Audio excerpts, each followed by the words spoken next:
Hello, everybody. Good morning, Deb Mayer.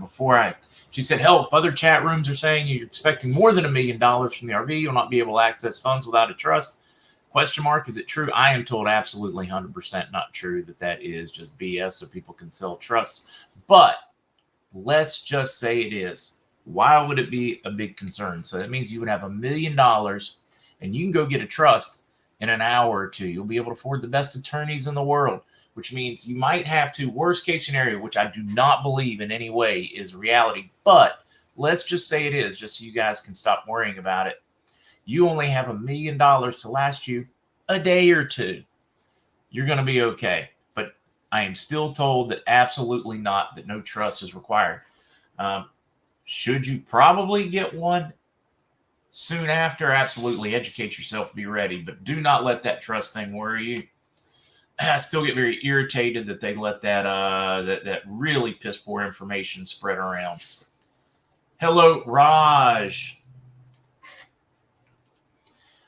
Hello, Jody, Thomas, young at heart. I did see you put, yeah, we talked about it and we said, I got permission from the crew before. They wanted to make certain that it still fit. Nothing more than that. Hello, Sven. Hello, Tin Swallow. 114 degrees in Chico yesterday. Hello, Red Canary. Hello, Dundas. Hello, Hugh. Hello, Mo Stacking. Just keep stacking. Keep stacking. Kirkow in the house, 35 degrees Celsius. Ooh. Hello, T-Bone. Let's see how many times. A few more times, but that's okay. They read the boards. It's a panic. They're concerned. I get it. I totally get it. I see New York has checked into the house. Hello, Ed Dollar. Hello, Sandy. Hello, Dennis. Wearing a shirt for Pat today. Roll Tide. Hello, Eric. Blessed afternoon from sunny South Africa. No news yet on Tier 4A. We do have some pretty good signs coming out of Iraq today, which hopefully will get us there closer. I've still got, and I told everybody last night, got a lot more folks from Tier 3 that have been reaching out and saying, hey, new NDA, won't be able to talk to you about it. But enough, they're of course allowed to say, yeah, hey, man, I just signed a new NDA. So I think we're close. I think we are awfully, awfully close. Yes, Arjax. Today, Oki gets his stem cell treatment. Please pray for him. You guys helped make it possible. It's not completely paid for, but enough of it was that they were moving forward with the treatment because it is time sensitive with his health. But definitely prayers today. Definitely prayers that it goes extremely smoothly, well, and is highly effective. Now, before I can possibly forget, thank you. I see people already praying for Oki. Before I can possibly forget, guys, the IRS will become larger than the Pentagon, the State Department, FBI, and Border Patrol combined. After new funding, 86,852 full-time IRS employees may soon invade the working-class citizens' privacy like never before, just to ensure you're giving every cent greedy Uncle Sam wants. The IRS will also expand its stockpile of weapons, 4,600 guns, and 5 million rounds of ammunition. Privacy right activists are concerned that the president could use these employees to target supporters of certain parties. The harsh reality is that the average citizen is more likely than ever to be audited. Our online data could be used to make us targets. The best way to protect your personal data from the prying eyes of the IRS is with Virtual Shield. Virtual Shield makes you anonymous online, which assists in avoiding ISP hackers, government spying. Does this while using a strict no-log policy, so your eyeballs are the only ones who see your search history. Thousands of satisfied customers successfully stay anonymous every day thanks to Virtual Shield. Stop and imagine the peace of mind you'll have knowing you're not being tracked across websites. I recommend opting for Virtual Shield 1 to get the added bonus of identity protection. They keep my Social Security number safe and even back it up with a $1 million insurance policy. Try Virtual Shield risk-free for 30 days at a staggering 60% off simply by going to virtualshield.com/MarkZ. It's time sensitive, so hurry. After entering details, you'll be prompted to download Virtual Shield immediately. How many of you guys have had your identities stolen? A number of you guys have commented on that. So that Social Security number is pretty important. Hello, Andrea. Andrea is pointing out there's a free trust on the website. Guys, there are so many places out there where you can create a free trust. If you're concerned at all, just dive in. Take an extra 30 minutes, an hour out of your time, do a little research, make a free trust if it worries you. That's a great, Andrea, great idea there. Hello, Gloria. Hello, Bernard. Susan C., you're welcome. Let's see. Good morning. Can you ask Mr. C to speak on Executive Order 14067, please? We'll see if he is familiar with it, and I will add it to his list. EO 14067.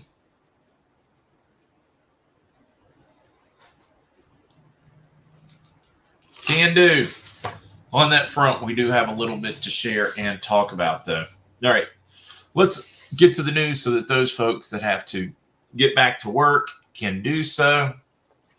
We'll hit the news time. We're going to hit the hat. We're going to go ahead and dive over here.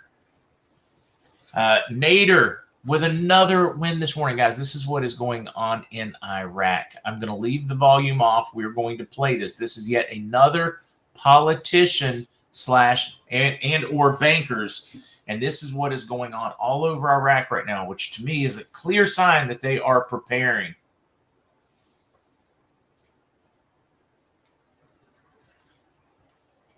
I'm going to leave it here and not play the audio, guys. Please take a moment, though, because this is Nader's content. Please take a moment to bounce over, watch if you can. He deserves credit for it and revenue from it for his time and his work. Check this out. Boom. Just huge amounts of cash. I mean, but we're talking U.S. cash. We're not talking about dinar again. We're talking about U.S. cash. Oh, wait a minute. I think that might be dinar. Nope, that's U.S. It's good old-fashioned. Look at all those $100 bills. Look at all of that. That's what we keep sending. And where does it go? Not to the people, does it? Not a bad way to go out to a meal. Got your little kickback, got your few grand, just walking around, a little pocket money. More corruption being chased. Guys, this is big news for us. That's our tax dollars coming out. Yep. Cindy, yeah, Nader loves when we see results. Yeah, no, it really is. He's doing a heck of a job for us over there, guys. I think he is one of the freshest breaths I've seen to this. Call it the Iraqi Dinar Guru movement, whatever you guys want to call it. I think he has been a huge bonus to all of us, keeping us grounded, but also showing us the clear progress. All right, now, while that is playing in the background, we do have another piece that came out today.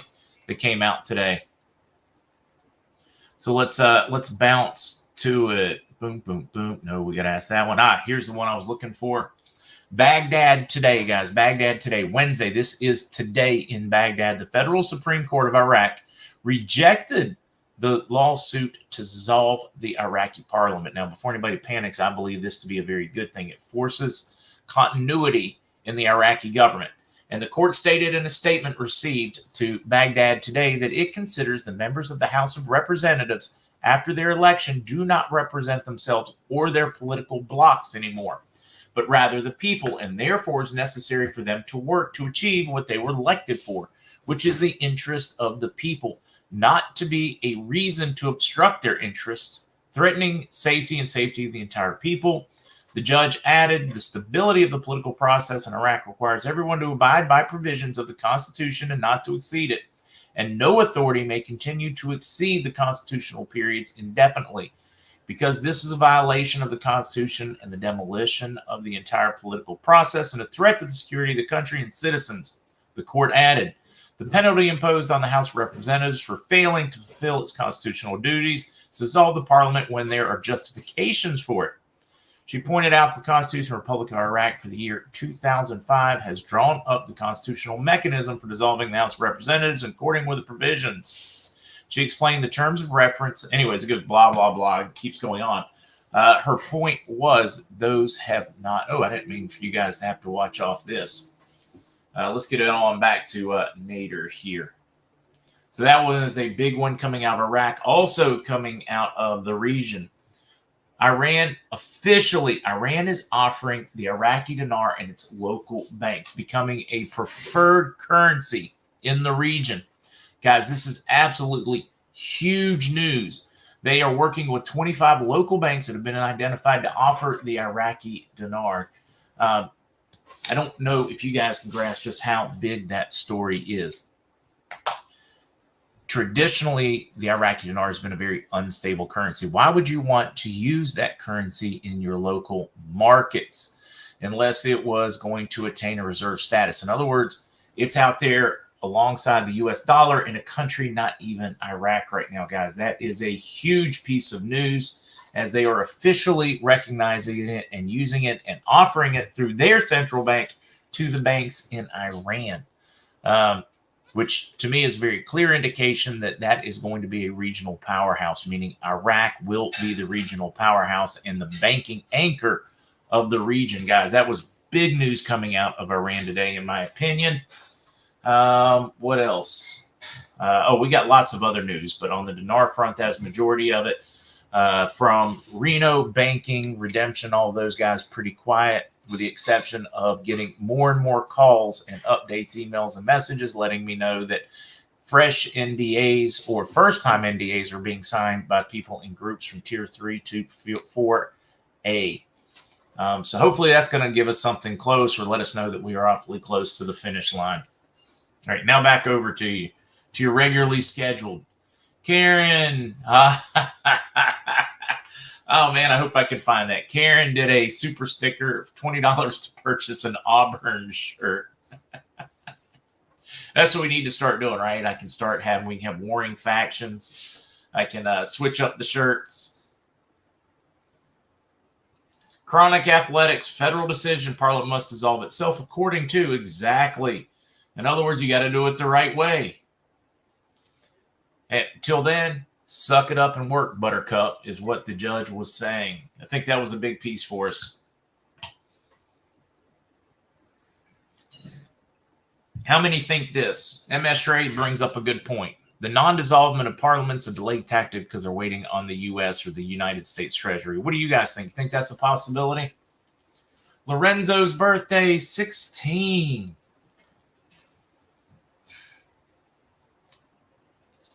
I like that name. Lorenzo's always been one of those names I've liked. Ever since you guys remember a film came out, I don't know, way back when, Lorenzo's Oil. I was like, all right, I like that name. Let's see, Nancy, years ago, my hubby had his identity stolen, and we're still dealing with it, and we need to use a PIN every year when we file taxes. What a pain. Nancy Bucks, I've had mine stolen as well many years ago. It would have been back in the early to mid-90s, and it was hell. It was rough. Took years, and I never got all my money back. Nirmala, 65th today. Happy birthday. Daryl, why do they have to sign a new NDA? Most likely because it's very close, or they know the actual timing, or they have been given information on the rate. That's the only thing that makes sense for an NDA. They won't tell me what's in the NDA, only if they've had to sign one.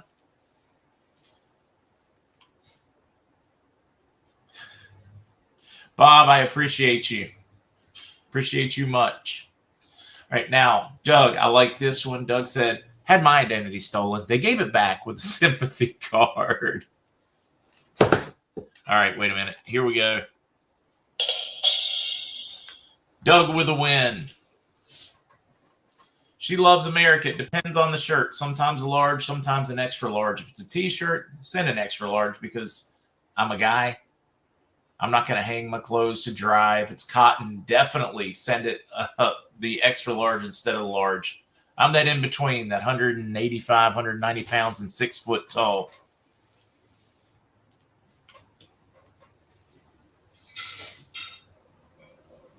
I love that, Susan.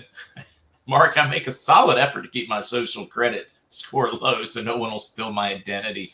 Worked for me for years, right? Oh, that is too funny.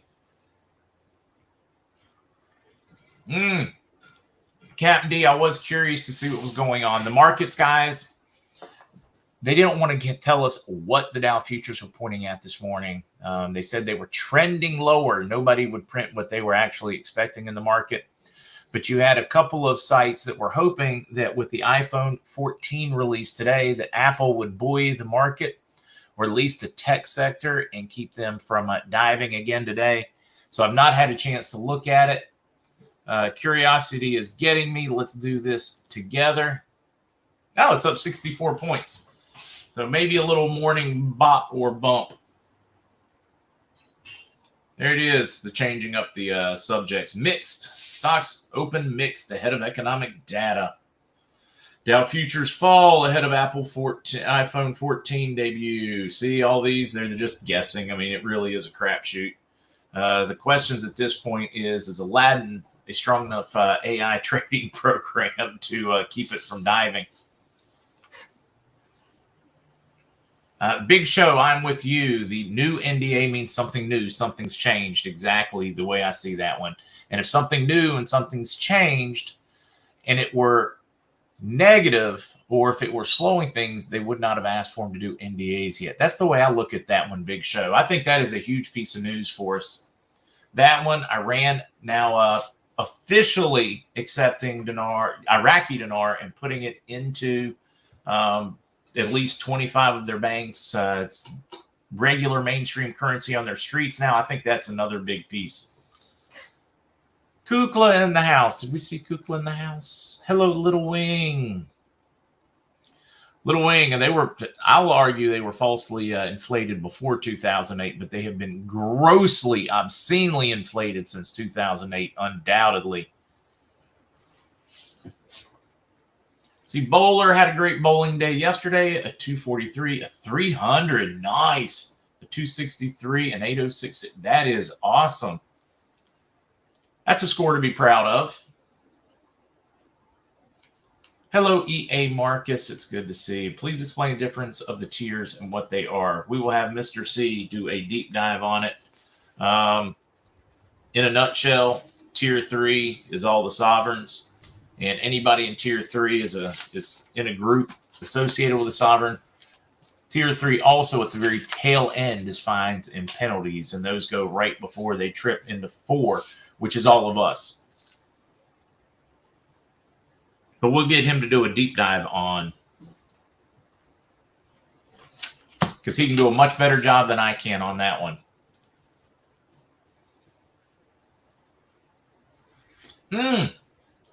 HSBC has called our group to make sure everyone is ready at the moment's notice. There you go, Bubba Gump. Anybody else in here, can you comment on what your group has been telling you? Because so many in our community, guys, are parts of different tiers, Tier 3 groups or Tier 4A groups. So if you can, sound off with anything you feel safe sharing. I don't want you guys to in any way violate an NDA, but if you've had to update one lately, or if you know others that have, just chime off. It is good. I think it's good for them to see real activity from others than just me. You come in, you listen, you hear it, but you can't measure it. You can't see it. I think it would be good for any of you guys to share those things. You don't have to give details. HSBC is a bank. HSBC is one of the largest banks in the world and one of the major players in the reset in the dollars. Steve, seriously, we got a lot of Tier 4A people in here. A lot of them. And see, there you go, Bubba. Yes, really. Sweet Home Alabama. Doesn't anybody know that one? banking savvy. Yes, that's it. That's it. We're going to have to make a new currency. We're going to call it ding to go with our dong. Happy birthday to your mom. Oh, Dr. Katz Meow's mom's having a birthday.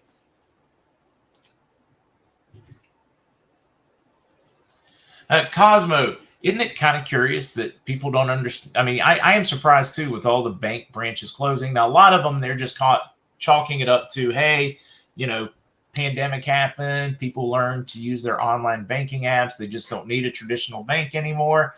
Digital's faster. You don't have to wait as long. It's quicker. It's more convenient. But yeah, I do still think that all the physical branches that are closing would cause more concern. I mean, I don't know about your area, but we've got empty banks for lease all over the place. All right, world news. Let's get into it. Let's set the stage before we have Andy from Miles Franklin join us. Well, wait a minute here. My daughter's family just switched to T-Mobile, had been with AT&T for years. They also got internet with them for $30 a month. She said it's faster than any other they've ever had. I love my T-Mobile service. It has been exponentially better than any phone company I've ever used. And no, I do not get any kind of reference, referral, or kickback. It's just my personal experience. All right, guys, let's get to it. Huge one. We'll ask Andy about this one once we have them. COMEX registered silver vaults dropped to under 40 million ounces, lowest since February 23rd, 2018. Vault total still at lowest levels since July 17th, 2020. Open interest now equals 212% of vaulted silver and 1,455% of registered silver. The wealthy continue to get their physical metal out of the banks. Now, a huge one, especially for you Ripple XRP people. Ripple confirms digital bank currency announcements are coming soon. This is dated yesterday. It's a breaking story with Ripple that they are saying they are expecting it within weeks, guys. I've been told for a very long time that Ripple would be what's the word I'm looking for here? The protocol for moving money for the new QFS. It's going to be kind of like the bridge between the QFS and the old banking system as we transition over to just pure QFS. I think this is a big story for you XRPers. And I know you love your positive news, guys, and I don't blame you. Another win, Missouri versus Biden lawsuit. Federal judge orders the White House, Fauci, NIAID, and Health and Human Services to turn over hidden communications with big tech. That's a breaking story, guys. Just broke this morning. That is a huge victory. The rats are already running. For that matter, Chief Justice Roberts on the Supreme Court, his lead, what you going to call it here? His lead counsel or his lead attorney that works within his group as a SCOTUS resigned. So that's I find that very curious timing as all of this is starting to hit. All right, thread, the UK government. Yeah, I get a kick out of this one. We've got a lot going on with Europe right now and energy. We also have an interesting one coming out of California. UK government, this is December 23rd, 2021, when they first started having some energy companies hit the skids last winter. If you guys remember, they had some crazy spikes and people paid some stupid money, just like in Texas during the freak cold storm, where they lost energy. The prices were going up to thousands of dollars a month instead of 100 and whatever. Similar thing went on in the UK. And of course, the government said, hey, no, we're not going to hedge energy because we don't want commodity risk on our books. This was the government. Now, what's changed? We are talking about less than a year later. We're willing to take on essentially unlimited commodity risk for 18 months at a cost of 170 billion pounds. And these are, of course, the statements from them. I think this is important to watch because governments are scrambling. They're scared. They're woke. Their Ukrainian woke is now destroying them. Their their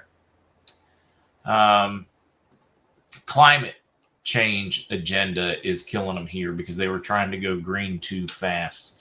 New German economy minister Habeck can imagine parts of the economy will simply stop producing for the time being. We're going to dive into this one a little bit. Over 50% of the non-ferrous metal production in Europe has already shut down. And energy still has a long way to go on prices, especially during this winter. The ripples of that are going to be felt everywhere in in the economy. So let's just keep going on that one. EU to consider power use cuts. They're talking about everybody cutting in the mornings and the evenings during their highest periods of getting ready for work, getting ready for dinner and bed. They're trying to cut that energy use. This is from Europe's non-ferrous metal producers call for emergency EU action to prevent permanent deindustrialization from spiraling electricity and gas prices. They're talking about at this point, many of the industry, oh man, see, they even give us the 50% of EU's aluminum zinc capacity has already been forced offline. In other words, they don't think they can recover from this. If the governments don't come on board and make some real change quickly, they're just going to be bankrupt, gone, and that industry is going to disappear, which will very much hurt future economy throughout Europe. And I've got, oh, well, we'll ignore that one for now. We'll bounce over here. California activates 4 gas generators for the first time as electric grid suffers a major defeat.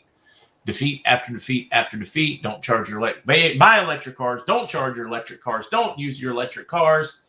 Now they are cranking back up the natural gas to power their homes and, of course, to power their cars. Debating on where to go from here on your news, whether we need to. Some of these stories I'm just going to leave in here and not even talk about. I think you're going to see this one trend because I really think they still are hoping. They've been very unsuccessful trying to force a world war. Renette Clough-Corn, thank you for that super sticker. What will NATO do if radiation from Zaporizhzhia, all right, whatever that one is, reaches its members? This one to me is a foreshadowing. Senator Mark Warner, Democrat from Virginia, who chairs the Senate Intelligence Committee, has warned that if Russia were to launch a cyber attack on the Ukraine, the effects could spread to Poland, a NATO member, triggering NATO's collective defense, leading to a large war. Then it keeps going on, talks about, well, what happens if some nuclear fallout hits these other countries from these? Then do they go in to protect their own? Does the war expand quickly? Is it a spillover? They're just setting the stage. They are desperately hoping they can cause a world war and have been unsuccessful so far. That's my take on this one. I could be wrong. Yep, we're just going to leave that one right there. I included it. Must watch. This one was a great one, and it's another one of those on the medical side we just do not get to talk about. Some really interesting stuff on that front I included in today's links. One that's particularly spooky. China creates a digital twin of Americans, according to a cybersecurity expert. We're talking about a digital copy down to your DNA.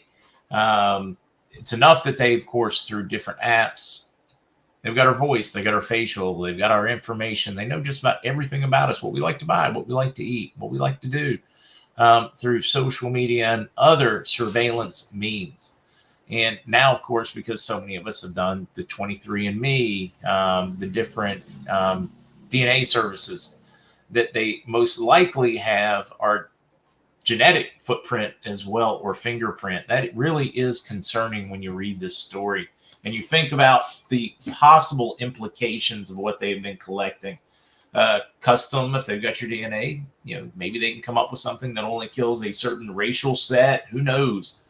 But it's very interesting read. I think it's worth reading. I don't think we need to live in fear in any way. We just need to be cognitive of these things so that we know how to best protect ourselves.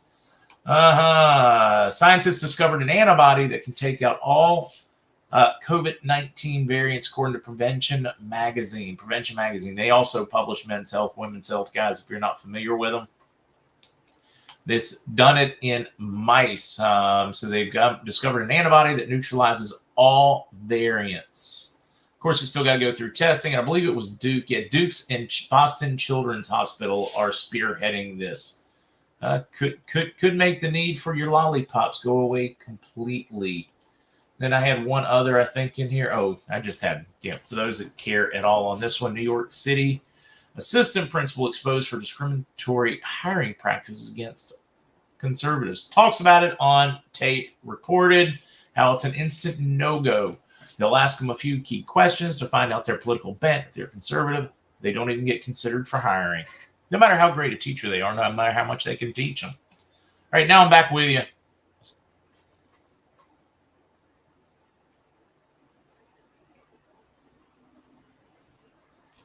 RE Investor. People should ask themselves how China got our data. Yep, your public servants who obviously got paid for it pretty much, or American companies that got offered some money and sold the information to them. Char McCallum, thank you for the super sticker. Thank you very much. What do you guys want to talk about?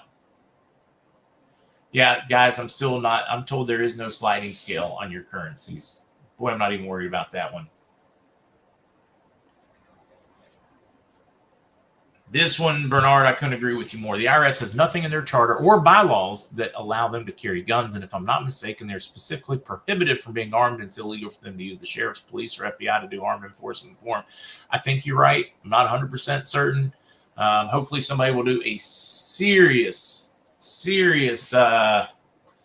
deep dive into that one. I'm a little limited on time.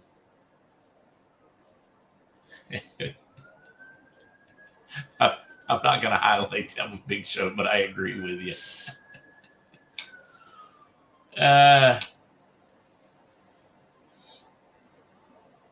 Yeah, Pibble Mom, absolutely. They also get a lot of our data through apps like TikTok. They get a lot of our data through apps like Facebook, through Twitter. That is one of the deals. If you are going to tap that Chinese market as one of those big tech companies, they insist that they get access to certain amounts of data. This is part of your treaty with the CCP to be able to do business in China. And these companies, because of the size of that market, because of the billions, not millions, the billions of potential customers inside of that market, they gladly give it over. I mean, they might even feel a little bit bad for it for an hour or two until they do the math, and then the dollar signs start popping around behind their eyeballs, and then boom, next thing you know, your data's sold.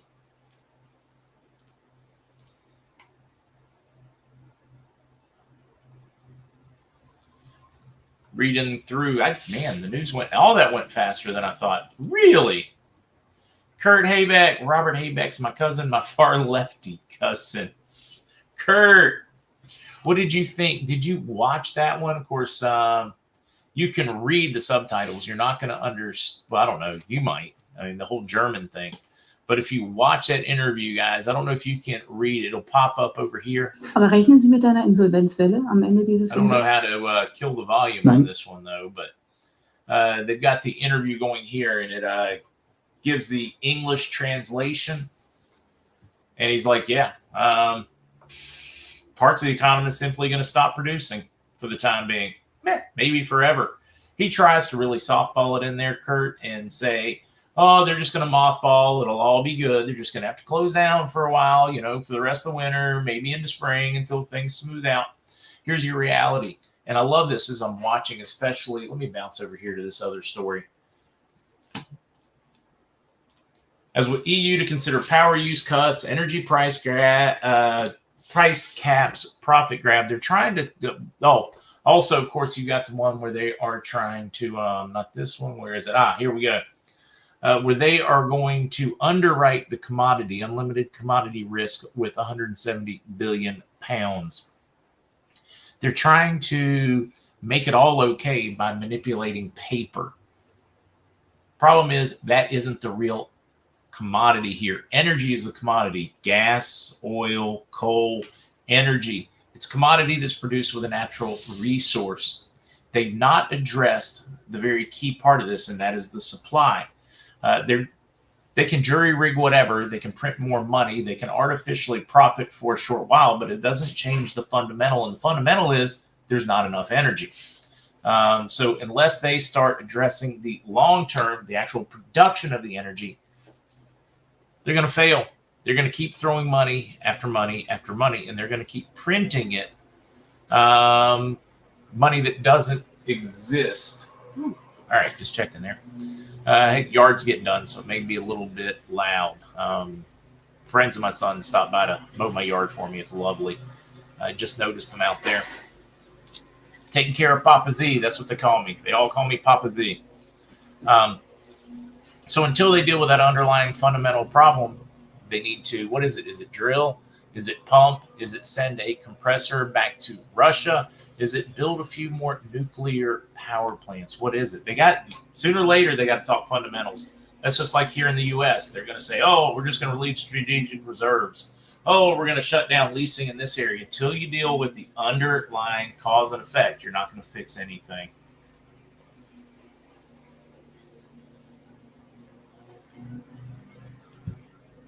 I love that one. Hey, Papa Z, are we there yet? We're getting so close, guys. We are getting so close. Panama, I would believe it. You can blame the Bush camp for the extra bills being printed all around the world. Mr. C has talked on that one at length. Robert, it absolutely is. The IRS is a foreign corporation domiciled in Puerto Rico. Baja Girl, a news lady seemed to have a mini stroke on the air. She went all blank, snapped out of it, not like the guy in the Middle East dying during the broadcast. Very sad, shock. Ooh, that would be, to watch somebody die right there when you're just trying to watch the news. Weather guy keels over.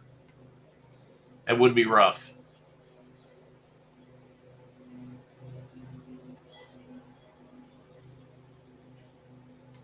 I'm reading through some of your comments and keeping an eye out for Andy to see when he pops in the room, because we'll bring him in as soon as he does. Navy vet, can you ask the boys if they have time to come to South Texas and mow another yard?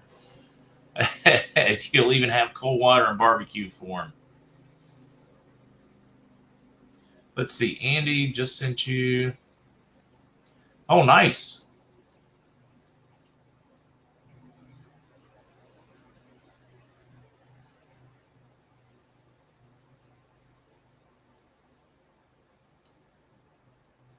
Responding to Andy, guys. Also, man, I kind of forgot since yesterday.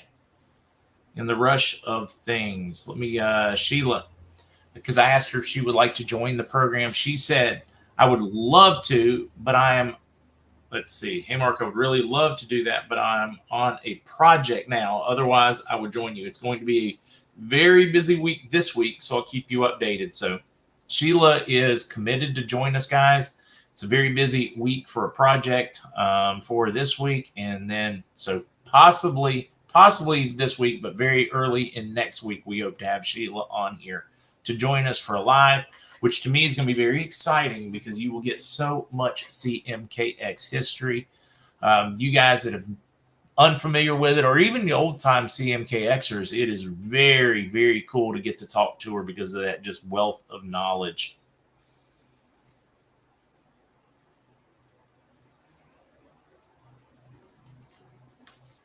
But if we do have Andy joining us soon, and I think he's going to join us early, I probably should go ahead and sing birthdays before we get into it. Florida Putty, whiskey of choice for tonight's Whiskey and Wisdom. Tonight's, I am going to be doing, we're going to be having Sour Mash Bourbon Whiskey Bell Mead. Another one of from the Nashville event. Some of you guys picked up some whiskeys and the gifts. It just really, I was touched. I was blown away by that. But if I get to put on the golden hat, then it's going to be the Jack Daniel's Single Barrel Select. I'm saving this. Right now, I'm saving this for the RV. And I'm keeping it close. Keeping it close.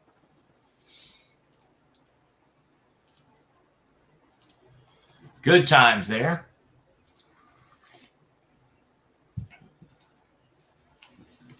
What is RC schedule? Unredacted. I no longer give Skeffler the day or time. Just like, block. I do enjoy getting free rent in Skeffler's head, though. To imagine sitting around, keeping pictures of me that you can download anywhere you can find them on your computer at home, thinking about it, figuring out the best way to troll, the best way to go after somebody, creating all kinds of extra accounts, spending hours of your day in some kind of just fixated mental issue. Those are the kind of people that end up stalking. They're a little off in the head. But it is cool. I get all that free. Rent. Sue, I did not time you out.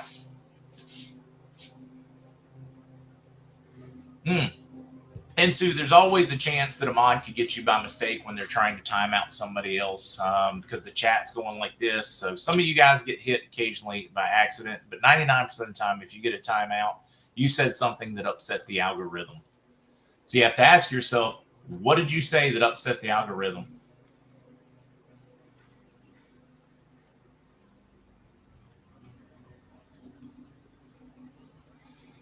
Let's see, Mike G. Why do people have to celebrate some alcohol? They don't have to celebrate with alcohol. I mean, if it's a cultural thing that, hey, I'm doing something for myself, just like a group of ladies, or heck, even a group of men, and they want to celebrate a big thing in life.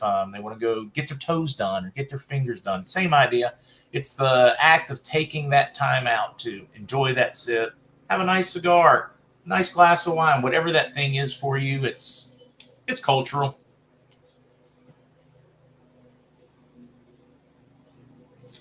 Lucy, it is, but you ask yourself, can you afford to go after them?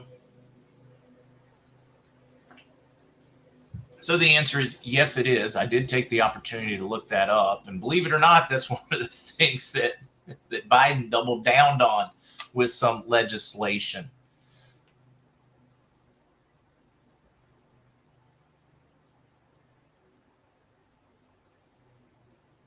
Shall we get our toe? A work in progress. Absolutely, guys. I mean, I will go with you guys. I will go with you guys in a heartbeat. We'll all go get our toes done when this thing's finally done. I mean, that sounds like fun, right? I might be like giggling and laughing because I've got like, ticklish feet, but whatever. Just love. I appreciate that. That is very kind of you.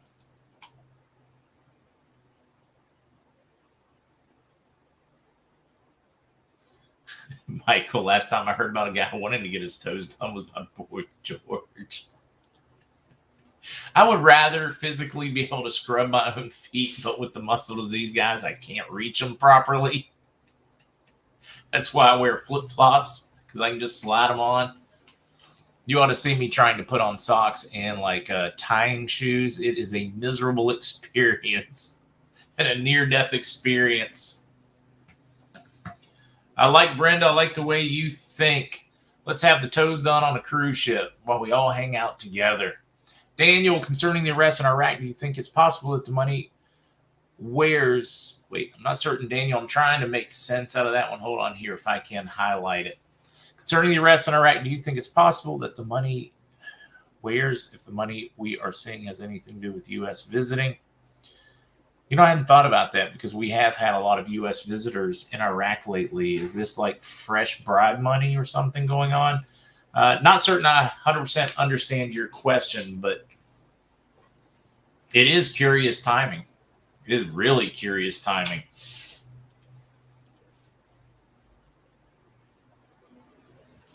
Wait. Slow down, Arlington Downs. Yes. No, Arlington, if you understood what I said yesterday, I wasn't saying that it cost $4,000. I said they were about $4,000 short of their goal, that they had already raised a couple of grand. I think it was like $2,500 or so they'd already raised, and they were still trying to raise another $4,000 is what I was saying, Arlington Downs. I must have just not been very concise.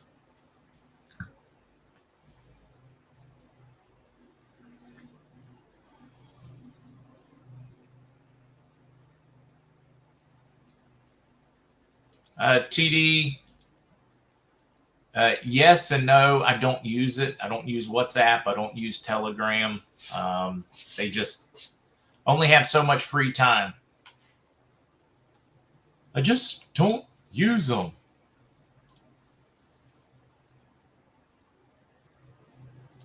I think he means that they got paid off and they were arrested right after the meeting. Now, don't know. That's a great possibility. You may have nailed exactly what he was trying to get at on that one.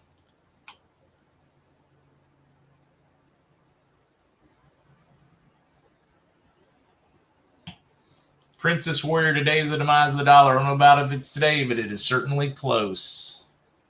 Tim Foo Fighter, yes, it is. One thing I enjoy when we get Andy and when we had like Bob Kudla yesterday, I love that real world mechanics. In other words, these aren't people that follow the reset. These aren't people that they just follow the fundamentals of the market, and even they can see. I've even had the conversations with Bob. He totally sees why we think the way we do, because it's all going to commodity. So if you pick a country or a currency that has large undervalued resources and commodities, and yeah, it's going to be a win. And we have a lot of history. We've got, what, 6 times in the last 400 years, I believe it is, in which we reset to a commodity. And what happened? All the nations that had a lot of physical commodities went way up, and the rest went way down. It's basic fundamentals. They always win. We don't know the timing, but we know they always win. Kitty, yes, they are still in place after the new NDAs. Matter of fact, a few more have joined with fresh NDAs.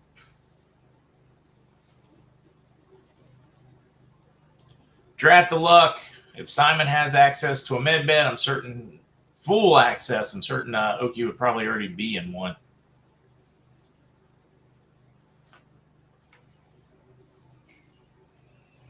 Kicks, no, do not bring your fiat along for your exchange. In other words, if let's say you're in the U.S. and you've got, a couple of grand in U.S. dollars, old fiat, Federal Reserve stuff, do not take it with you. I'm told that will be done over the course of somewhere between 1 to 3 months after. You'll be able to exchange it at a banking branch for the new notes, or you will be able to just spend it during that time period and get rid of it that way. But I am told, do not take cash other than your currencies to the exchange when it's time. Dr. Cat's Meow, celebrating my mom's 84th. Happy birthday to the world's greatest mom. All hail Jackie. All hail Jackie.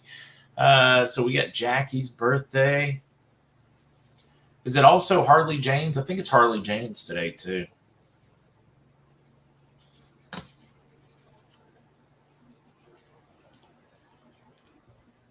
Yeah, I'm going to go ahead and sing real quickly because Andy should be joining us soon. So they tell me it's your birthday. Well, happy birthday, darling. May you live, may you love. May all your dreams come true. Happy birthday, happy birthday, happy birthday to you. Happy birthday. Hello, Cyanide. Thank you. Let's see. Have they ever been under an NDA before? Some of them, no. Some of them, yes, and Mark. Some of them, this is a brand new thing for them. Now I got a little bug flying around my nose. That's annoying. Hey, I see Andy there. Andy, are you ready? Just wave if you are. Boom. All right. Excited about having Andy. Hang 1 second. All right. There we go. I got you now. There it's coming in. How you doing? How are you, Mark? I'm fantastic. So how did it go? Did you get her moved in? Hang on once. I got to turn these off. This ain't working. Hang on. Give me 1 second. Let me shut this off. Let's do it this way. All right. Can you hear me? Yes, I can hear you now. I'm going to come right back because I can't hear you. Hang on. Okay. We're going to try again until we get it right. One for freedom. Yes, they have. Heavily manipulated since day one. And Andy, when you're ready, just wave again and we'll try again. See, I get a little icon and it's just him down there kind of grayed out. And then I just have to wait for them to be ready when they join in the studio. Mm-hmm.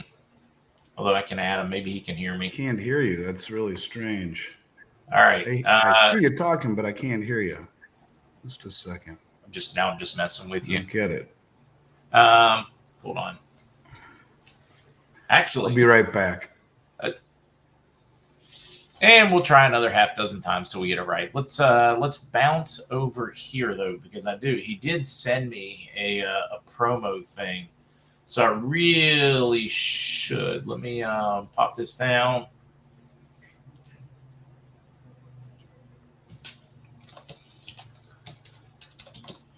He's pretty excited about this, so we'll have to get him to explain it. I gotcha. Sorry, user error. I think it was user error. In the future, whenever you have those, you should have a little settings button down at the bottom of your screen, and then you make a change. Yeah. All right. We got that one. All right. Now, you said before we get into where we're at, the news, all of those things, you were telling us about your specials. So while you were dealing with yours. Yeah, that's a hell of a deal. All of those will be real darn close, if not better than anyone in the country. And I try real hard when I issue a special, Mark, to make it meaningful.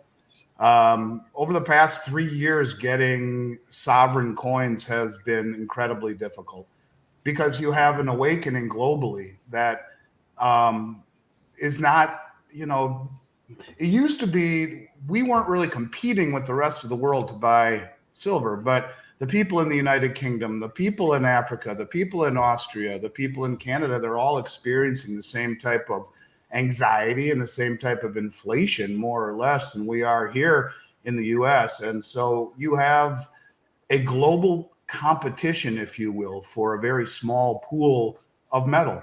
And you can really see that accentuated in the US Mint and their prices, where all of these 4 coins here, my whole career would have been 50 to 75 cents less than the American Eagle. Well, as one of only 27 U.S. Mint authorized resellers in the world, it pains me to say this, but the U.S. Mint is the model of inefficiency and has been for the last, really, since early 2020. And this is indicative of it, where a small supply is being met with huge demand. And right now I'm buying Silver Eagles back from the public for over $10 an ounce and selling them for a few dollars higher than that. Never seen that before, other than the last 2 years. Well, the same thing has really been true of these other coins, even though they're priced $7 less than the American Eagle. They always used to be like 50, 75 cents less. They're still double what they always were my whole career. So don't get me wrong, premiums are high, but this is as good of a value as I've seen really in over 2 years in what we're offering. That's actually pretty cool, because I was just looking, like right now as we speak, spots at $18.49. And heck, silver was still a great deal, even at 29, in my opinion, like historically. Sorry about that. That was me again.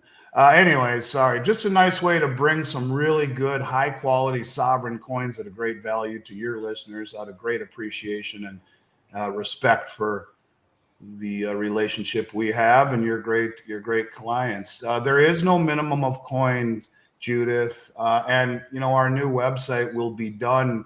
We just started doing a soft launch, which means we've opened it up to my internal staff to go through it and pick out all of the things that need to be tweaked and fixed. You'll be able to buy 1 coin if you want. In the meantime, you still can buy 1 coin. You just have to give us a call and go through it that way. But there's no minimum order. We're happy to work with any size order and any client. No, donut. I was just saying, even when silver was $10 an ounce higher, it was still historically, in my opinion, still a good deal. It's like a stupid price now, even though we keep seeing the spread increase between spot and physical. So I mean, I'm blown away at the deal you're running right now. Well, I appreciate that. We try real hard to make it a special when we call it such. I also have another special, which I didn't send to you because they're very expensive. But we have the Mexican Libertad Anza, the silver coin from Mexico, which is about as rare as hen's teeth these days, as Mexico really doesn't want to let go of any of their silver, at the best prices in the country. And they actually come in 4 different sizes: 1 ounce, 1/2 ounce, 1/4 ounce, and 1/10 of an ounce. Do have those in stock. They're 2020s, and they will be the best in the country. Now, that crazy website right there, I can't wait for it to be gone. The new one will be a whole lot nicer, I promise, and will allow people to purchase online. I know a lot of people have been turned off, not your people so much, but people in general, because we lack transparency. We don't show our prices. And if you give us a chance, you'll see that our prices are usually better than anyone in the industry. And that was done for a reason. When we had our online store open a few years ago, before they really got proficient at identity theft and fraud detection by the credit card services. I could tell you stories that would take an hour that will blow you away in terms of fraud that we experienced, and meetings I had with the FBI about, Eastern European state-sponsored hacking and all of these things. So we have finally decided to try this again with some greater security, but we will have all of the transparency everyone is looking for and the ability to purchase online. In the meantime, all you gotta do is just give us a call. We'll make it a really good experience that I can promise you. So that's a good point there. Bought my silver for 25 and I'm losing daily. I don't know how to answer that other than to say you don't buy this with the intention of getting rich. Now, I'm not being trite in saying that. I will tell you that before the music stops, you're not going to care what you paid for it. Before the music stops, you will see silver much, much higher than it is now. But let's just make sure that we understand things, that this is not to get rich. You're not buying silver to get rich. You're buying it because ultimately it will be one of the most undervalued assets the world has ever seen. And when it finally expresses itself, it'll express itself in ways that will shock most people. And, if someone were to have an awful lot of silver that they purchased at higher prices, if it's not in an IRA, there is something called the precious metals tax swap, which allows you to sell your silver, book a loss, and buy it right back.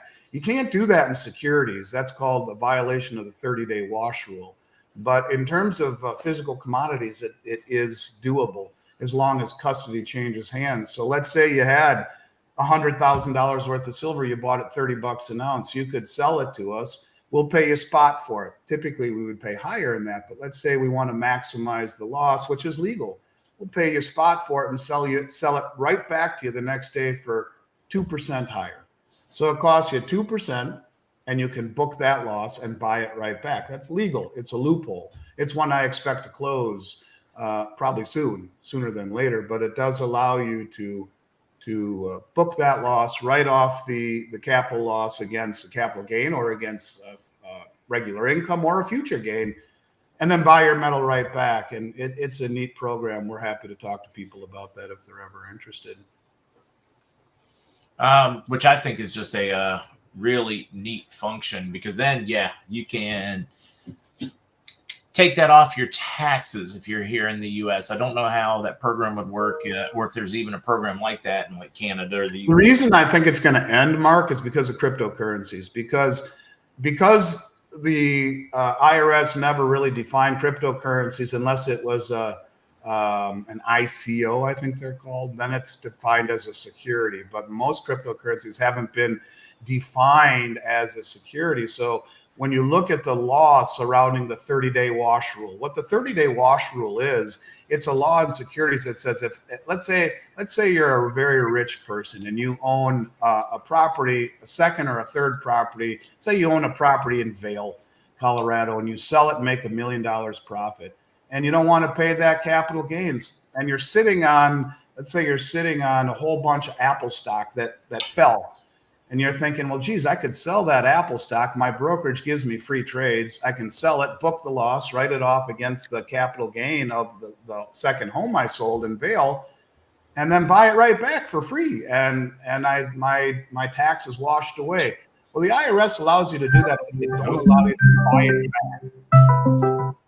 Ooh, that was interesting. You have to buy it back 31 days later. That in order to fulfill the wash rule regulations. Well, with commodities, you can buy it back immediately. That's not the case. It's also the case with cryptocurrencies. It's a loophole that is, I think, gained the eye, if you will, of the IRS. And I believe it will be in the new tax bill to remove that loophole. So if anyone is sitting on metal they bought at a higher price, it is a way to wash that away and get a little bit of tax relief there at the same time.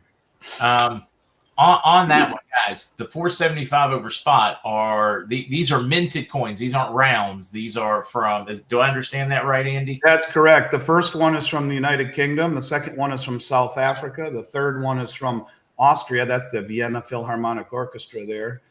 And then the fourth one is obviously from Canada. Those are just like the American Silver Eagle. It's the same thing. So there's 6 major mints in the world. You could add China and Mexico to it, but China and Mexico don't amount to a hill of beans. And like the Mexican Libertads that I have, it's the first time I've had a supply of Libertads, current year Libertads, maybe in my career. But there are 6 major mints that I view as being the mints that supply product to the world: US, Canada, Austria, Australia, South Africa, the United Kingdom. Those coins are 4 of those 6 mints. And that's, yeah. What is like a Silver Eagle over spot now? Because I mean, now guys, a round is very different than one of these. A round, it doesn't carry, it's not, from a government. It is simply just stamped on, the pure metal. So I'm just kind of curious, what usually it's going to be north of $13 over the price of silver. It's the highest premium I've ever seen for them. And in fact, there is a representative, Mooney from West Virginia, I believe, who has issued a complaint to the Treasury Secretary Yellen and to the Mint Director of the U.S. Mint, saying, "What the heck are you guys doing?" There's a law on the books that says the U.S. Mint must produce as many Silver Eagles as meets the demand of the public. Well, they're doing a woeful job of doing that. And there's a myriad of conspiracy theories as to why the heck they're doing this. But of all the 6 major mints, they're the only ones who I would call the model of inefficiency. And again, it's very painful for me because I love them. I mean, they've impacted my career in ways that no one else has as being a representative. Becoming a U.S. Mint representative is about as hard as pulling out your own or chewing off your own thumb. It's not an easy thing to do. And I'm very proud to be a representative of the U.S. Mint, but I'm not proud of the way that they have made getting product into the hands of the U.S. public difficult. In fact, it was just silver for the last 2 years until earlier this year, right around June. They called us and said, "Hey, by the way, we're curtailing the production of gold by 50% in the second half of the year." Premium skyrocketed since then. And what's interesting about that is that if you look at the amount of business we've done in the last 2 years, Mark, it's been off the charts record. The entire industry would say that, where you're seeing a growth of 3 or 4x from years before. But almost all of it, over 95% of it, has been in silver. And all of a sudden they say we're going to curtail production of gold. It makes zero sense. First one, C-Mac saying, if you purchase Silver Eagles, do you have them on hand or do you have to order from Treasury to fill the order? No, I have a whole bunch on hand. I typically don't sell very many of them these days. We did that $50 million order that we talked about, and the client wanted to buy only Silver Eagles. And there was a reason that she wanted that. She bought 900,000 Silver Eagles, and you do the math on the premium, and you can see it was a pretty hefty premium. But she has a belief structure in place that she wanted specifically those coins. So I tried to talk her and the broker for my company who wrote the order out of it. But nonetheless, that was what they did. So we do have some in stock, and we are able to sell them. And understand that when we talk about these high premiums, these premiums don't go into our pocket. We make the same amount of money whether I sell you a Britannia or an American Eagle. I'm buying them back for 70+% of that premium. And the only reason there's a big spread on coins like the Eagles right now is, let's go back to that lady who bought 900,000 of them. Let's say she called me back and says, "I want to sell 200,000 Silver Eagles back to you, and I'm going to pay her $10 over." That's $2 million that I can't hedge. So what does hedge mean? If I have, let's say, okay, let's use these 2 mouses. If I were to say this is the metal I have in my warehouse, let's call it 2,000 ounces of gold. And at the same time, I'll sell 2,000 ounces on paper on the COMEX market, so that if what I have in my warehouse goes up in value, it goes down the exact same amount on COMEX, and vice versa. So the metal content that I have in my warehouse is always hedged, the actual metal content. So I am not speculating, if you will, on the movements of precious metals. If you do that as a business owner in this industry, you go bankrupt quickly. But the premium, I can't hedge. So in that example, I would be naked exposed $2 million in premium that is unhedgeable. And so I have to take that order. That's my promise to the public. When I post those premiums, I got to take it, pay your $2 million premium. And if all of a sudden the U.S. Mint says, hey, we just ramped things up, good to go, premiums are back down in line with where they've always been, you only have to pay $3.50 over spot to get them, I'm in a world of hurt. I just lost $1.4 million that I will never recapture. So the spread is larger because the premiums are larger, but the majority of it anyway is offered back to the public in any of the things that we sell when we buy it back. What is the Mexican coin? Andy mentioned it is the Mexican Libertad. And Mark, if you want, I can send you it. You can show everyone what it looks like here. I'll do that as we're talking. How about spot right now? And just like excuse me, not that. The difference between spot price for rounds. In other words, with spot being around 18.5 right now, what is the spread if I were just buying like Walking Lady Liberty or Don't Tread on Me or just whatever the coin is, just stamped with some generic thing? Sure. So I'm going to forward this to you right now. So give you those real quick. Let me hit send. Okay. So right now, the premium on the 1 ounce silver rounds, and what we have in stock right now are the Asahi silver rounds and also the Aztec calendar silver rounds. Asahi is a Japanese company that bought Johnson Matthey. They're produced in Salt Lake City. They're the highest quality rounds maybe in the market. Johnson Matthey was one of 2 of the only name brand refineries for 20 years, my first 20 years in this industry. It's super, super, super high quality. And both of them right now would be roughly $3.65 or so over the price of silver, any quantity that you would like. That's it. With what I'm seeing right now in the spreads, that's pretty solid. I'm with Mark here. They do. They get that premium. I swear that premium gets bigger because they are trying to shave a part to cover their shorts. What do you think? I think it's possible. Yeah, absolutely. I mean, I think it's very possible. I mean, another answer, if you take the non-conspiratorial side of things, it is that, the mint is not allowed to buy silver bars from the 1,000-ounce bars that they make into planchets. They're not allowed to pay more than the average worldwide market price. So imagine if you're a refinery and you're thinking to yourself, well, heck, I could sell the U.S. Mint these 1,000-ounce bars at spot, or I can or I can make them into 1 ounce rounds and sell them to the public for $3.50 over spot.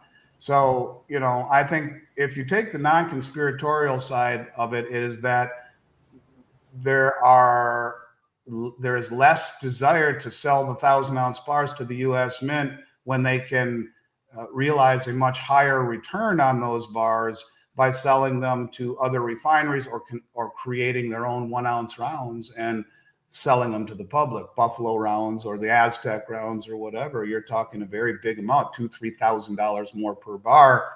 Well, that adds up. I don't know if that's the truth or not, but what I will tell you, and I think it's more along the lines of the conspiratorial side, is that they have done a woeful job of fixing this. And this happened literally almost to the day that the virus came. in 2020, and it has never gotten better, not once, ever since. So you would think they would have gotten that straightened out by now. Not the case. I bought a lot of silver. Is it a good investment if I don't need a tax write-off?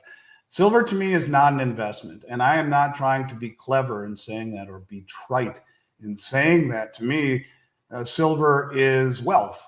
You go back 5,000 years, it is wealth. It has been wealth throughout all of time. Now, I will say this.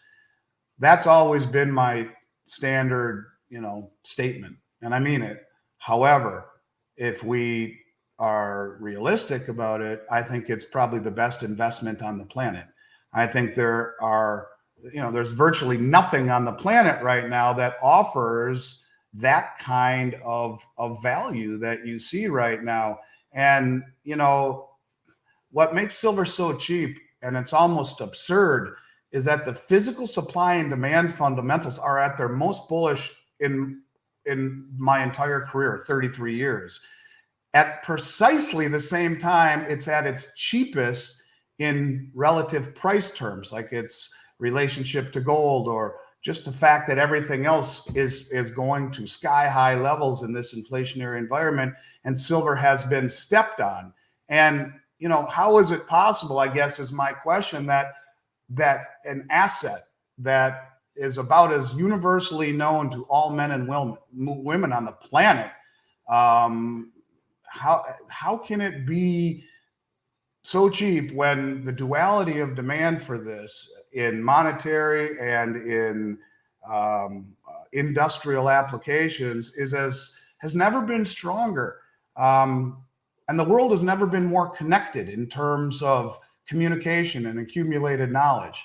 All of this stuff, you would think silver would be to the moon, and there's only one thing that can account for this disparity between the bullish fact and the bearish price, and that's manipulation.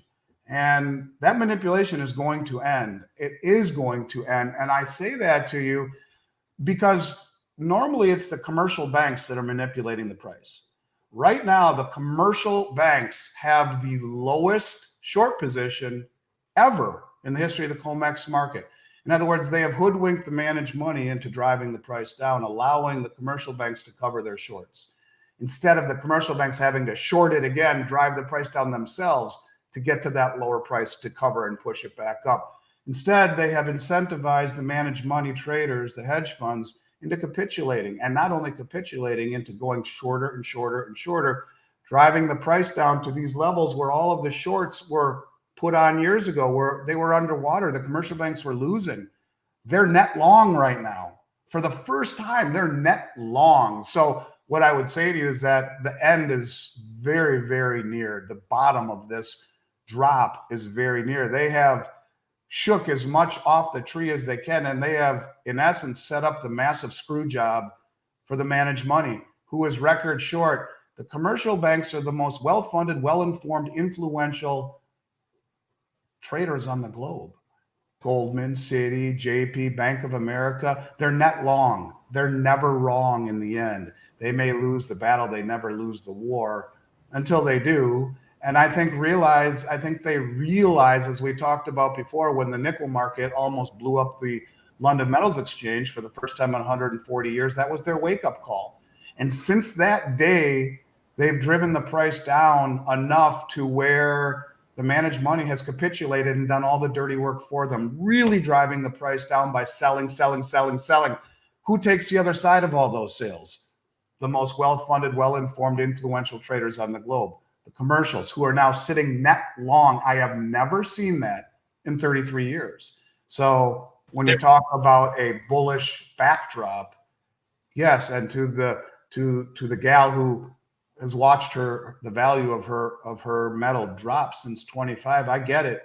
Sucks, but have strong fingertips and hang on, because I think indeed you will have your moment, and that moment will come in a way where you could see silver double in a week or more, a day. I don't know. I mean, that's the kind of potential that this market has. Now, I just want to be very clear, Mark. I don't ever tell anyone, your clients, my clients, anybody, to buy silver and gold to get rich. That is not why you own it. Now, you very well may get rich buying it, but you own it because it's been wealth for 5,000 years. And we are entering a major period of upheaval. We have documented that very well on your show. And I think when that upheaval happens, you'll be very glad and understand precisely why you were early. But being 6 months or 6 years early is better than being 60 seconds late when this happens. It's just like the revaluation you talk about. If you're 60 seconds late getting your position into that revaluation, it's too late. You missed the boat. It's like anything. You have to be positioned proactively instead of reactively. You can't catch the falling knife. You don't try to time it at the absolute. You just you go ahead and put it in. The goal here is it historically way lower than it should be? The answer is yes. By watching the major banks going along, they're positioning themselves for silver to explode and take off. And if they're positioning themselves for silver to explode and take off, what's that mean it's gonna do? Right, and they're not wrong. And nope. They're playing the long game. They're misdirecting. You see, I've talked about this before, and I'll answer Linda's question in a moment. But I'm a big fan of the book The Art of War, and this is a book that's taught in every major business school across the globe for corporate hierarchy. It's taught in law schools on formulating arguments. Bill Belichick reads it to formulate game strategy, maybe the best football coach ever. It's taught at mandatory reading at West Point, at CIA. The concept of misdirection is very pervasive. People need to understand that. Every game you've ever played, I don't care if it's checkers or football or anything in between, the concept of misdirection is the name of the game. You misdirect your opponent to fool them. And that's the whole concept of The Art of War, how to beat your opponent without throwing a punch. Well, the commercial banks have misdirected the managed money into going massively short while they go long. And the end result of that will be something to behold, because, see, these managed monies don't have a pain threshold, or their pain threshold is very low. And as the price starts to rise, they'll cover. And covering begets higher prices. And then the others will cover and cover and cover and cover until it spikes. And the question becomes, do the commercial banks this time not short a rising market? Do the commercial banks stand aside and let the price go to the moon? Or do they come in and rinse, wash, and repeat and try to suppress it again and do this same cycle over and over and over again, as they have done? But this time it's different. It feels very different to me this time because of the backdrop of everything that is surrounding the economy, the dollar, interest rates, inflation, war, political problems, the whole nine yards. And I think there's a probability, because, look, we don't deal in absolutes, we deal in probabilities. And I think there's a fairly good probability that they'll stand aside this time, and they'll make more money to the upside being net long than they ever did to the downside being net short. What does spot mean? Spot is the price of gold or silver as it's traded globally around the world. So the market is open in the morning here on the East Coast in New York. It opens up at 9 o'clock Eastern or something like that, and it will go till 5 o'clock Eastern, and then it shuts down. And there's a small window where it's closed. It's called the access market. It's open to traders, but it's not on an exchange. As it moves eastward to Asia, and from Asia, when Asia closes, it moves to London. So it's moving around the globe, and that spot price would be like, well, when you talk about a can of oil that you put in your car, or a gallon of gas, well, that originally came from oil that was pulled out of the ground. And the spot price of oil, or the price of oil like that you see quoted, well, that's not refined oil or refined gasoline. So the spot price is the actual price that the traders are trading on the exchanges for the metal, to get a refined piece in your pocket that was made by a company that stamps it and puts the weight on it and puts it in tubes or whatever. That then is the premium on top of the spot price. You can never buy anything for spot unless you're buying something in the form of a security or a derivative that will track the spot. But a refined piece of metal, that came out of the ground as a piece of doré that had to be refined and then, manufactured into something has costs, just like a gallon of gas or a can of oil that you get at the gas station has costs to bring it from, a mile down in the ground into a can at the gas station. Hope that helps anyway.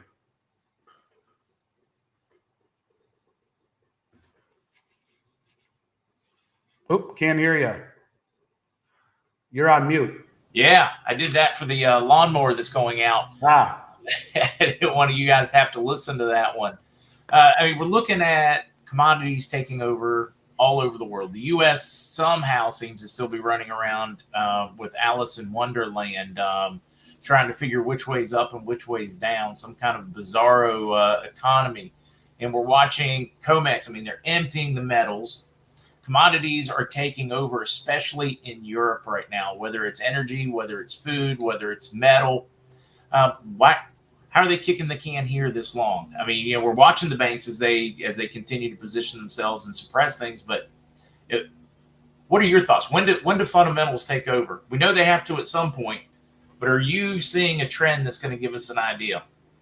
Yeah, that trend to me is the massive drawdown that we're seeing on COMEX and all of the metals exchanges. And I'll give you an example. So if we look at India this month or last month imported 46.46 tons of gold, or 1.49 million troy ounces.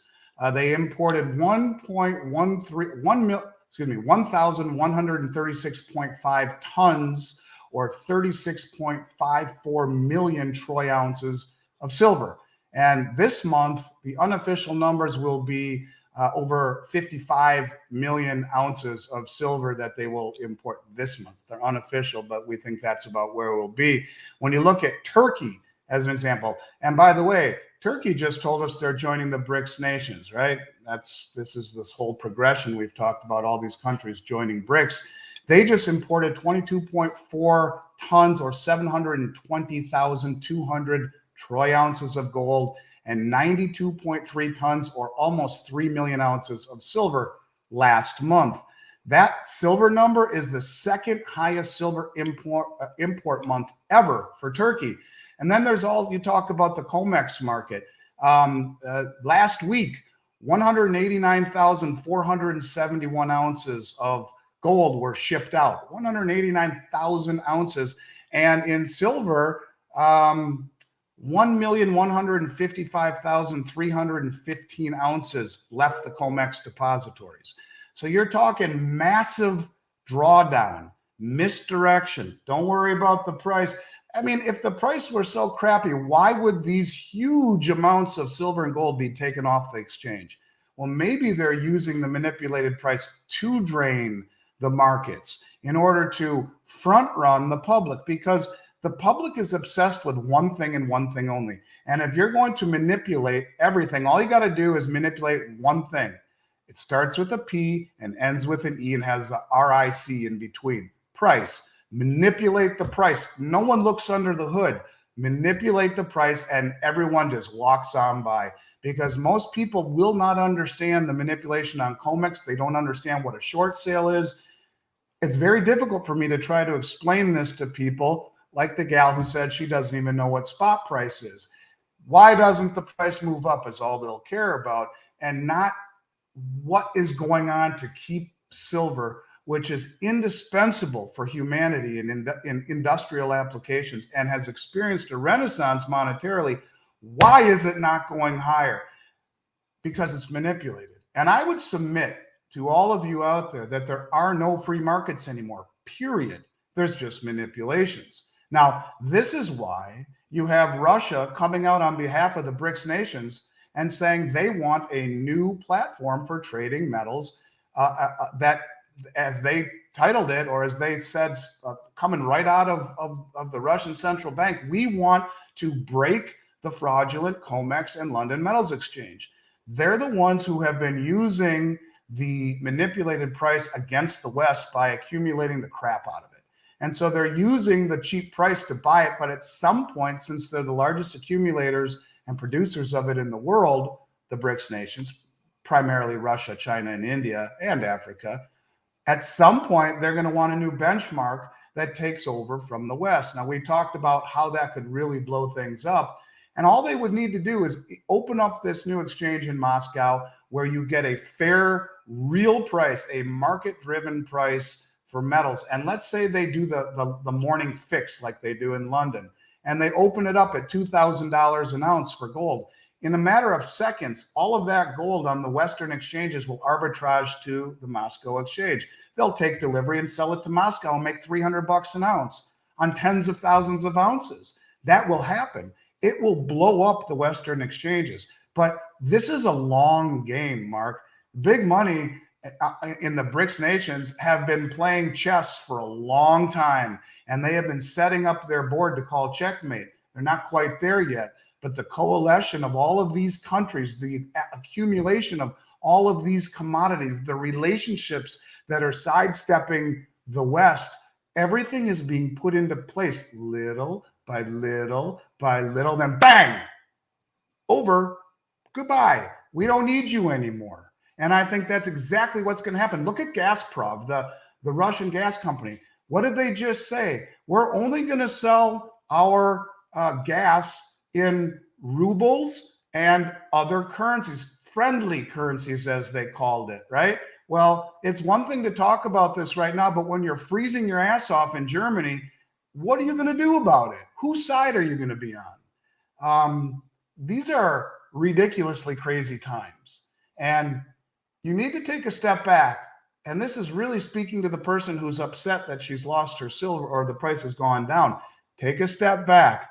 Realize this is a very high stakes game, very high stakes game. And when it happens, it's going to happen in a blink of an eye. But until that moment happens, it is in the vested interest of the West to make these non-dollar denominated assets look poor. And if you told me that into the midterms, they really tried to drive it down, I wouldn't be surprised. But look, in every previous massive rally up to previous highs, it had gotten crushed first. And I think you could see that. But in the end, when the dollar, I think, really is exposed for what it is, in a matter of moments, everything that you hold in terms of metals and non-dollar denominated assets will accentuate themselves to a level that will make everything that we're talking about here in retrospect seem very sensical. And I don't know. I just think we haven't seen anything yet. And I don't know if sensical is a word. How about sensible? Anyways, bottom line is I think that you have to take a step back and look at the big picture. And this is all about massive global de-dollarization. And it's not something that happens quickly or with transparency. I have to dig every day to find. But one thing that I am finding is more and more and more and more and more stories every single day that support this theme of global de-dollarization. And it's very similar to what you're talking about in terms of a revaluation. There will be revaluations. And I guess we'll see how it all plays out, but it's coming, no question about it. And gold and silver have been wealth for 5,000 years. I would rather hang on to that than just about anything else in this period of great uncertainty. We had a couple questions asked. We had one saying, hey, if they're going to start their child, they're going to buy some metals for their child, $1,000 worth. Do they run with the special you've got now on the Cougar, those? Yes, they could get a little more silver if they were just doing basic rounds, but their very first silver, they're better off getting, we'll call them minted because they're from, official mints. Your thoughts on that one? Then, of course, we had somebody else that was going to put about 5,000 into metal. What kind of combination? Would it be 85% silver, 15% gold? What would that look like? Those were the other two questions we had. And then, of course, this one here from Charlotte. So on $1,000 purchase, if you're paying $1 more for a sovereign round, it might be the difference of 1 ounce.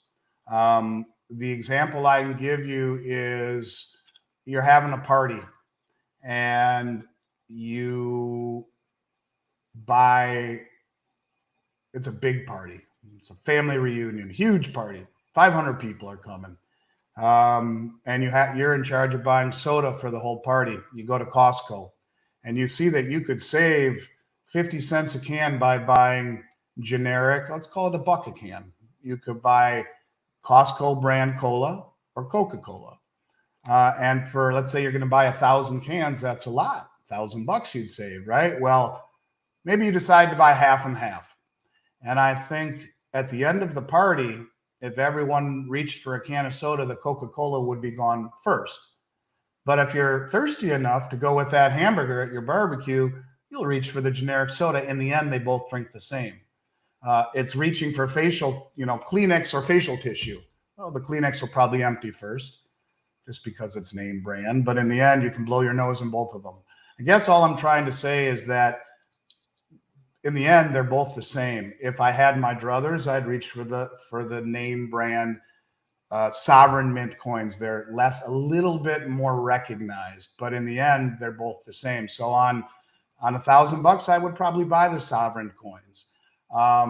If it were a larger amount and I was really, really, really trying to watch what I spend, you could argue that, yeah, you may end up with a good deal more silver by buying the rounds.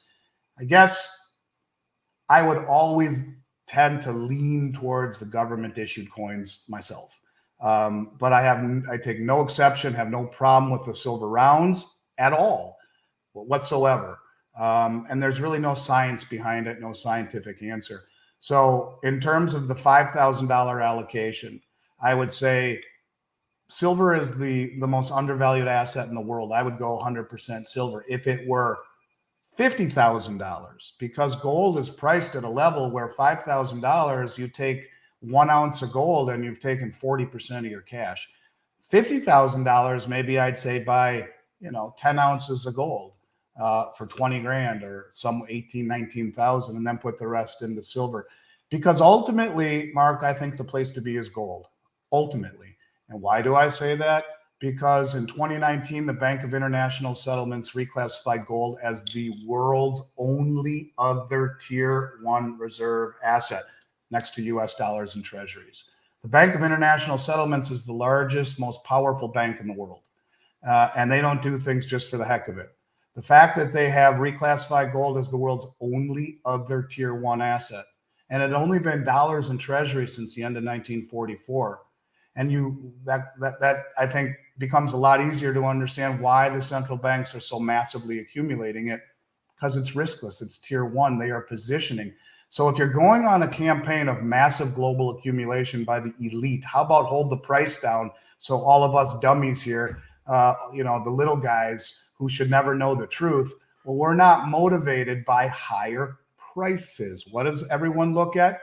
Prices. How do you manipulate perception of reality? Prices. People don't look under the hood because they are infatuated with prices. If you want to control the public, you manipulate the price. So you manipulate the price and then drain the exchanges of all of the physical metal and bang, revalue it. And then all of a sudden everyone, well, I want some. No, you can't get that some anymore because the price has gone too high and you didn't listen to your gut or to Mark or Andy when they were begging you to buy it when the prices were cheap. This is human nature, right? Human nature is never to buy when things are cheap, only as they're rising because the bandwagon is driving by and you're running after that damn thing. Let me on, let me on. But what are we taught from the time we're little kids? Buy low, sell high. It's really hard to do.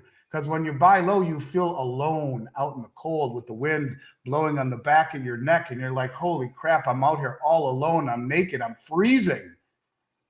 And what happens when the price is high? You're thinking of that new Corvette you're going to buy and, the trip to Tahiti with your family. And I'm rich now. I'm not selling. And then bang, the bottom falls out from under it. And this is why there's a whole school of investment theory called wave theory or Elliott wave or Kondratiev wave that is all based upon human emotions. And human emotions dictate, to many respects, the movements of the markets, because the emotions of greed and fear are very powerful. And those are the two emotions that drive investing. You have to separate yourself from that and be pragmatic and think logically. And if you're not a contrarian right now, you're going to be a victim in the end. Well, it's easy to realize that if you're buying precious metals right now, you're a contrarian. You're seeing it for what it is against the public, but you're not a contrarian in the eyes of the central banks and the commercial banks and the sovereign wealth funds and the family offices that are draining the world's supply of commodities off the exchanges by manipulating price. And that's really the bottom line. Either you trust your gut, have strong fingertips, and do it, or don't. Now, I just want to mention one other topic, and that is the topic of diversity and diversification. Diversification, in my opinion, Mark, is a concept invented out of fiduciary responsibility by financial advisors so they don't get sued. And I think broad diversification right now is the key to financial ruin, because diversification is a sampling of several asset classes. Well, what do stocks, bonds, and real estate all have in common right now? They're inversely correlated to a rise in rates. So what good does it do you to be diversified into a sampling of stocks, bonds, and real estate when they will all get crushed if rates rise? Instead, the way to succeed, and I believe this to my core, is to first identify the primary trend, which is the way the river flows. If I'm standing in northern Minnesota at the mouth of the Mississippi River, it's pretty easy to see which way the river flows, north to south. So if I want to really make a big impact, I jump in underwater right there. I go big, jump into the river, and then broadly diversify within it, within the primary trend.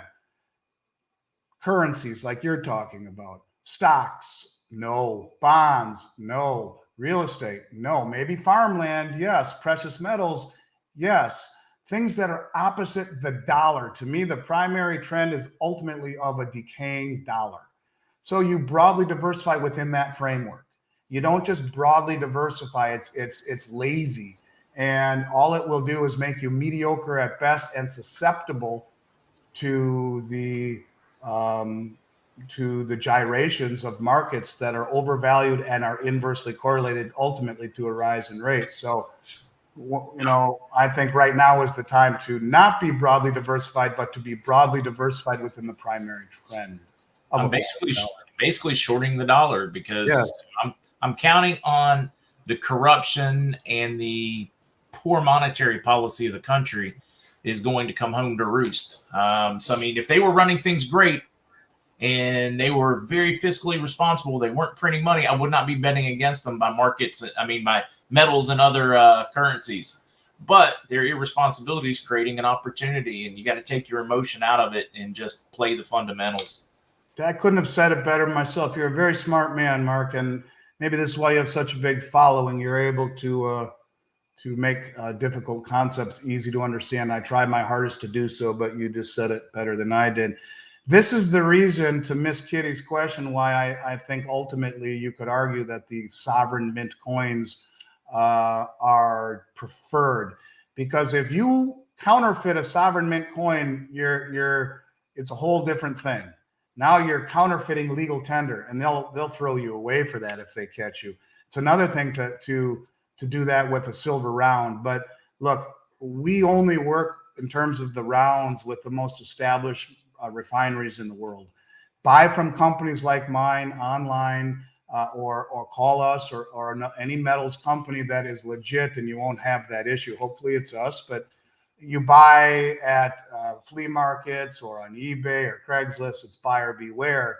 Buy from a reputable source. But this is why, if you can afford to pay a little bit more for the sovereign issued coins, you'll never have the problem of counterfeiting whatsoever.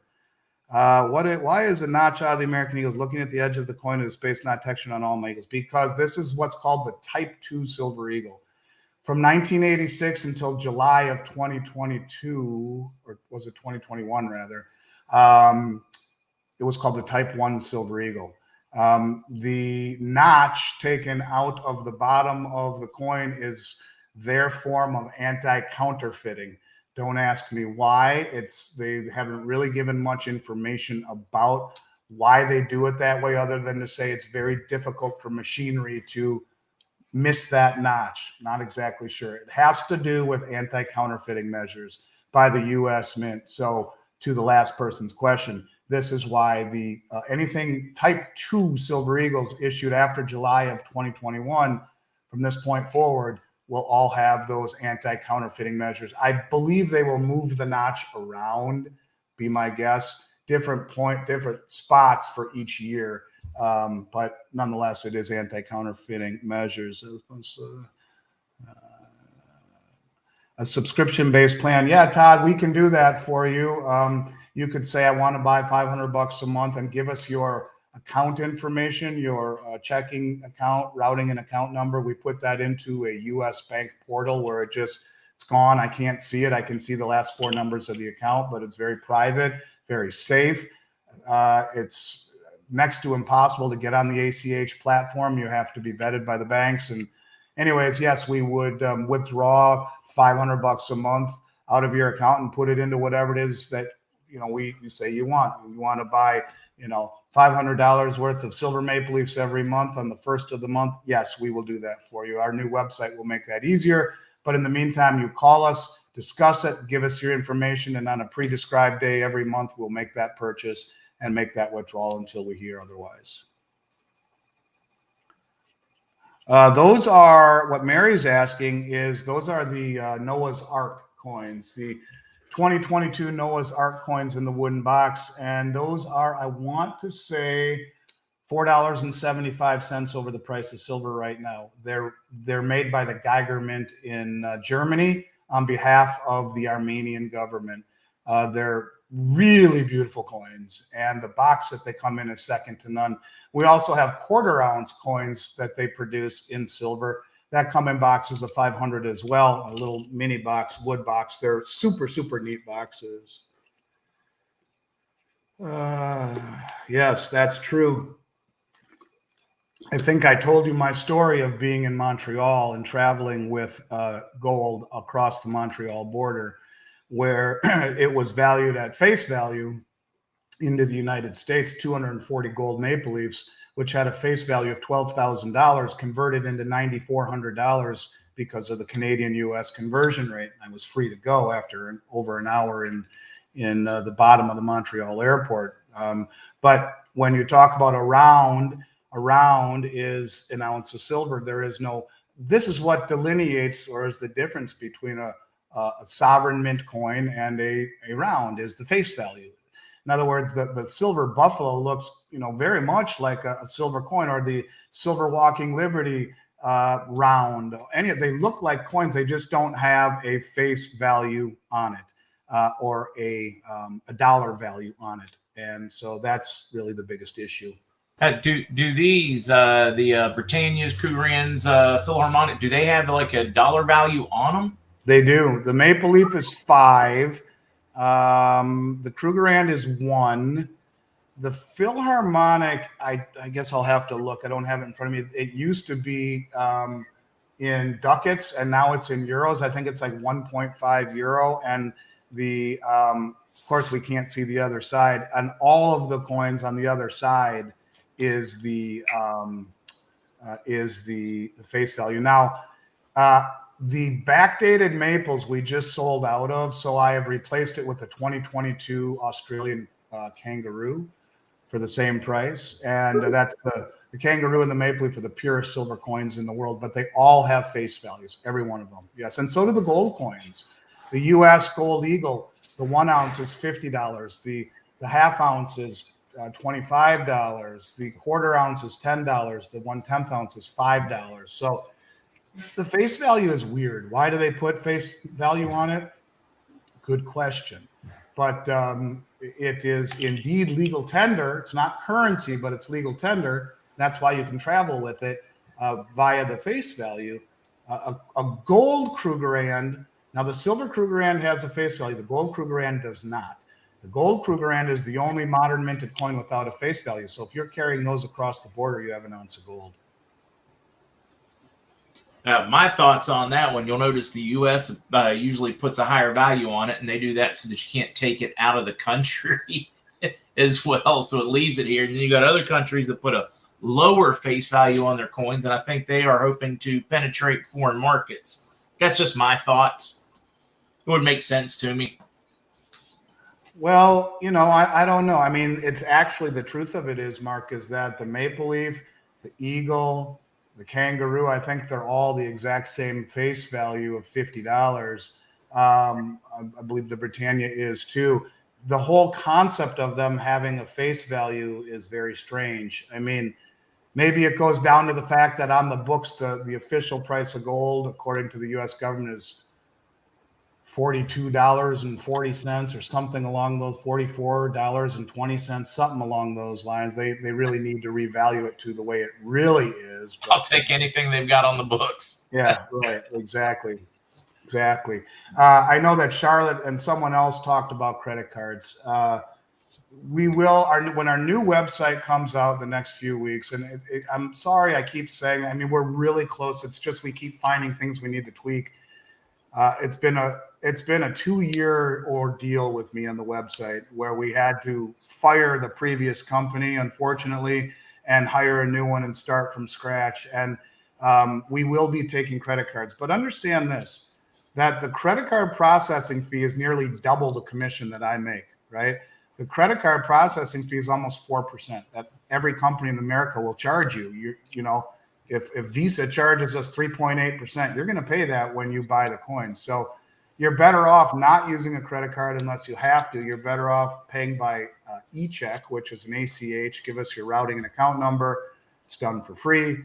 Like I just mentioned about the monthly program, or pay by wire, and you don't have that huge fee, because literally our average markup is about 2%, and on larger orders, even less than that. And we pay for shipping on most orders. So, it's yes, we will take credit cards very soon.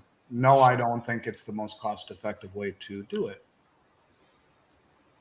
Waiting for that design, by the way. Can't wait to see it, and I will get them running immediately for you. $5 over spot for rounds is ridiculous. I wonder, that can't be Turd Ferguson. Oh, okay, well, so the Turd Ferguson I know is Craig Hemke, who is one of the smartest guys I know and love the guy. Anyways, yeah, our rounds right now are between 355 and 365 over spot. And, doing things old school the way we have all these years makes it hard for me to constantly update, but we try. But I will always be either the best or real darn close to the best price in the country. My goal is to get as much metal into the hands of the public as possible. Yes, I run a business. Yes, I want to continue to do so and earn a living. But I think you can do that by doing it the right way and through volume, not through gouging the public. In a world where it's very easy to see if you're being treated fairly, check out my prices. Look at all of those 4 sovereign mint coins. Go to all the companies online. You'll see that the prices we are quoting are ridiculously fair, and in most cases much better than the online competition. So I love that question, Stephanie. The same question, or the same thing that my father told me. I mentioned before, I'll mention it again for the sake of people who haven't heard it. I started in this industry in 1989. I was 19 years old. And, we come from nothing. All right. It's really important to understand that my family comes from zero. We are the American dream. All those people who think, yeah, this is just an elitist trying to tell us what to do. I want you to understand that's, pardon my French, Mark, it's bullshit. We come from absolutely nothing. In 1983, both of my parents lost their jobs. And out of desperation, my father took a job at a company called Investment Rarities. They're still there today. They're kind of a dinosaur in the industry, but they're still there. And it was selling gold. And I remember him talking to my mom saying, I want this job like I want a hole in my head. He was a history major. He used to sell clothes for Champion. He was a rep for Champion, the sportswear, went all around the country to colleges. But then they both lost their job and were close to filing bankruptcy. Took the job, took to it like a fish to water. And within 2 years was actually, because he studied so hard and told people why to buy gold, not what to buy, but why. He started training the new brokers that came in, and then started speaking self-taught all around the world on precious metals. He was speaking in Zurich on behalf of Investment Rarities when he was approached by a couple of guys who liked the way he talked and said, we want you to bring the concept of Swiss annuities to the United States. He came back home, and I'll never forget, I heard the conversation. It was an argument between he and my mother. How can you think of leaving this job when we're finally making money for the first time in years? So my parents sold their life insurance policies, and my dad's middle name is Miles. His best friend's middle name is Franklin. He borrowed $60,000 from him to start Miles Franklin. We started in a one-room office the size of a closet in Minnesota. And 2 years later, because we were the U.S. contact for the Swiss insurance industry, Swiss annuities became a big thing, and guys like Doug Casey and Gary North were promoting them, and our company took off. We ended up paying off the Franklin and Miles Franklin 1 year later, paid him double what he gave us. And then we realized that the same person who bought Swiss annuities bought gold, cut from the same cloth. And my father rekindled some relationships he had in the metals industry, and the rest is history. We have done over $7 billion in sales without a customer complaint. But the day one that I started in this company with my dad, as a 19-year-old kid, he said to me, and I went to the University of Minnesota with intentions of playing baseball. I hurt my knee. And I spent 2 years learning economics, and then I didn't even graduate college, and I left. And I'm self-taught. Hey, and before you go further, 90% of millionaires in the United States have one thing in common: no college degree. Yeah, well, I don't. And he said to me, I will not let you make the same mistakes that I make. And to the lady's question, he said, you'll buy something every 2 weeks or I'll fire you, period. That's the only rule. I said, I can live with that only rule. I've been the president of the company for 20 years. I own it. He's retired. He won't fire me anymore. I always joke about that, but it's true. For 33 years, Mark, I have never missed a 2-week period ever of buying something, ever, in 33 years.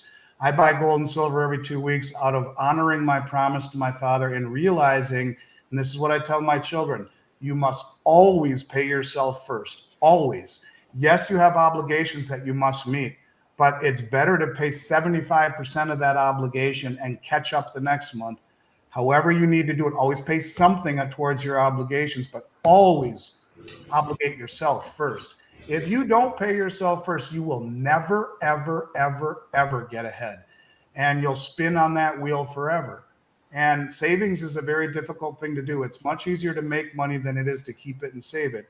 So the one piece of advice that I give my children and all the people who work for me is every 2 weeks, whenever you get a paycheck, put some money away. Pay yourself first. Now, for me, it's been in precious metals, and I would advocate that for one reason, not just because I believe in it and that it's been wealth for 5,000 years, but it isn't easy to sell it in a pinch. You got to send it somewhere, drive to a coin shop, send it back to me, go to a pawn shop, whatever. But if it's in a savings account, you can transfer it to your checking account and I'll catch up next month and be right back to square zero.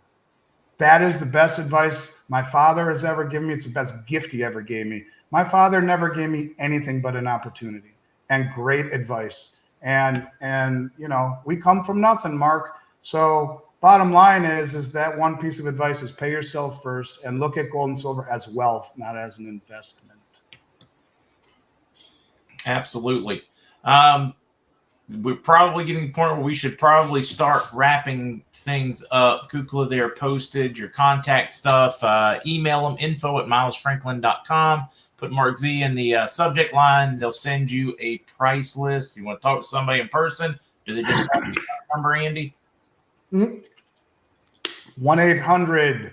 Actually, let's do 952-929-7006. Oh, wait. Slow down on that one. 952 929-7006. That's our main number. And we get so many calls these days that that goes to a switchboard that will take your name and number, and you will be contacted immediately. You can also send an email at info@milesfranklin. Request a price sheet, ask any questions. Best to put your phone number and name if you'd like to be contacted. We will do it right away. I think your people are some of the best my entire company's ever talked to. Universally, they all say Mark Z's clients are the best. I'm not joking. I'm not saying that for effect here. They truly are in many respects. They're knowledgeable. They get it.